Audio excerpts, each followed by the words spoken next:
What's going on, YouTube? We are here at Retro Fitness. I am about to get my squat session in.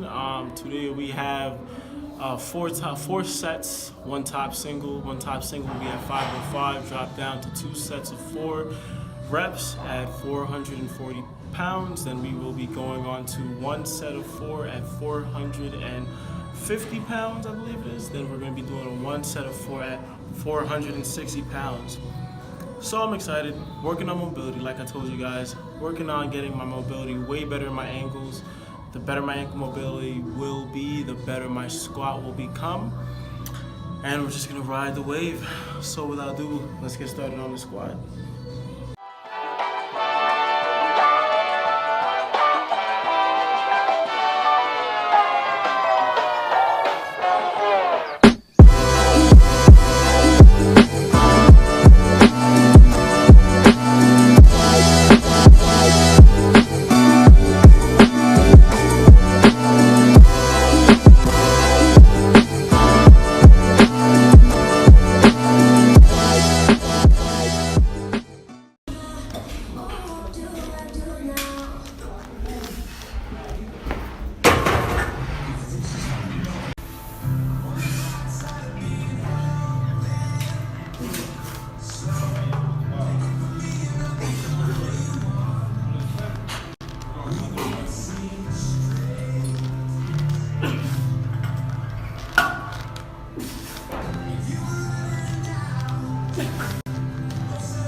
What's up, YouTube? I am here at the crib. I actually just got home. Let's recap that squat video just now. I know I didn't really show too many videos. I actually wanted to cap it off real quick to come home. I had a lot of stuff to do.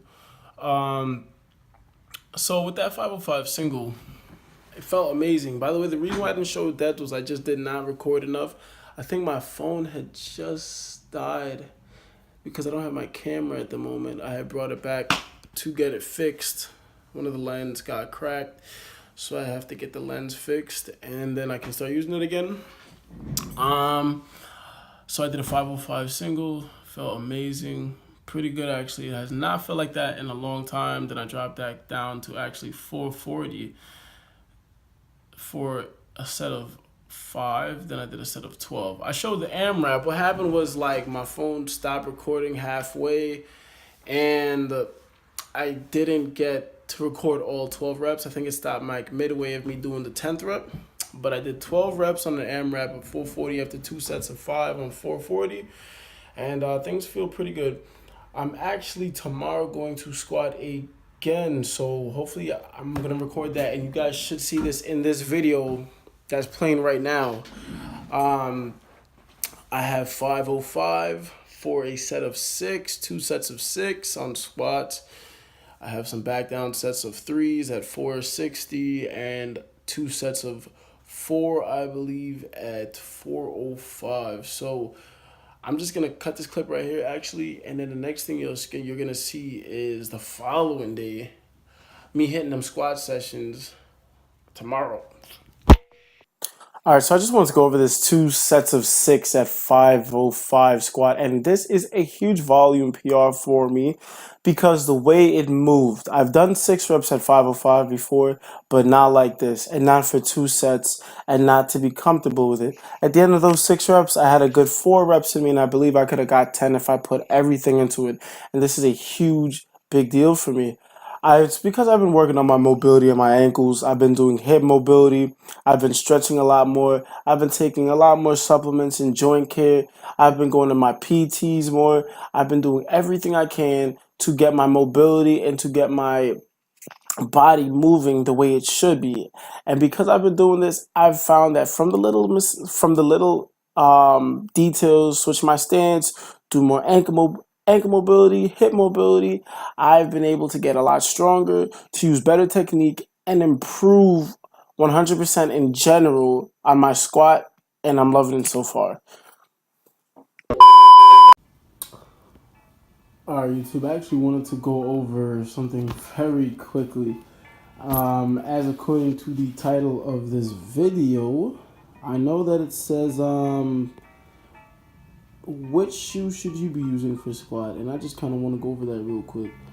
We have here the typical shoes that you'll find when people use in a powerlifting meet or even regular gym goers when squatting. You have the Converse flat sole shoe, the Adidas or Adi weightlifting shoe with the heel, and the wrestling or deadlift shoe.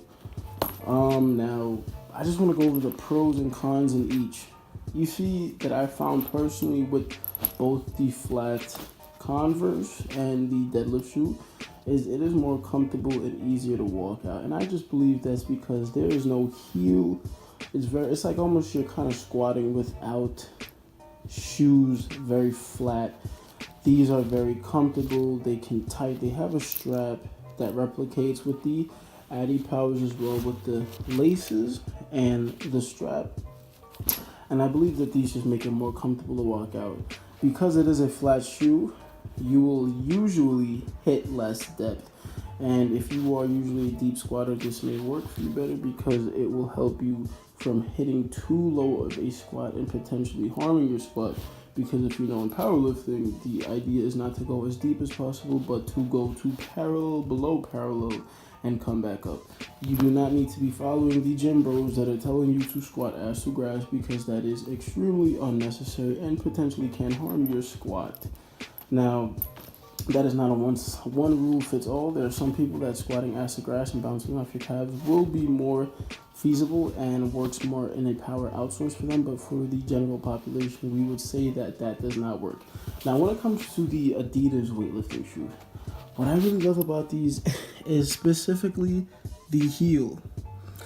Because it has a heel, it's kind of like you're propped up.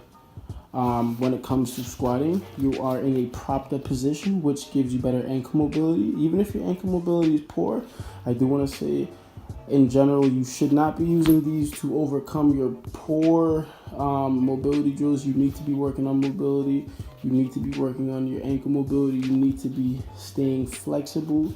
And that just comes from you personally working on mobility, not using these to cover up and mask your problems. But these do make it a lot more comfortable and easier to hit depth. If depth is a problem, staying more upright, these are definitely a go-to shoe in your next purchase if you do not have these already. Personally, these are all good for squatting. You can squat in these flats. I just feel like Converse in general is not my shoe because they are not comfortable, they are not durable for me in squats, and they do not offer the support that I personally need since my mobility is garbage. However, for anyone else, I believe the flats in the deadlift shoe, the Converse shoe should work properly if you have the adequate and sufficient amount of mobility. That means that you can pass your knee over your toes without your heels coming off the floor in terms of ankle mobility. You can use flats, but for everyone else, I believe that the population should be going with these. The Adidas powerlifting shoe. And I believe these are $200 in the market. They have other powerlifting shoes like Reebok. You have the Adidas that are cheaper. You have the Nike Romalio 2s. They even have a newer version, I believe. I will link these all in the link below, description, where you can find them, where you can buy them. But other than that, that's it.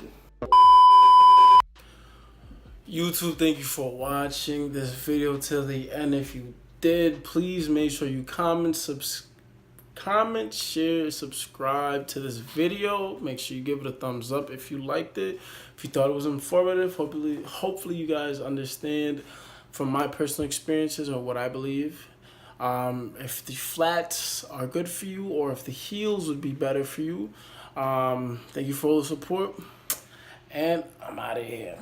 Tell me pretty lies, look me in the face. Tell me that you love me, even if it's fake.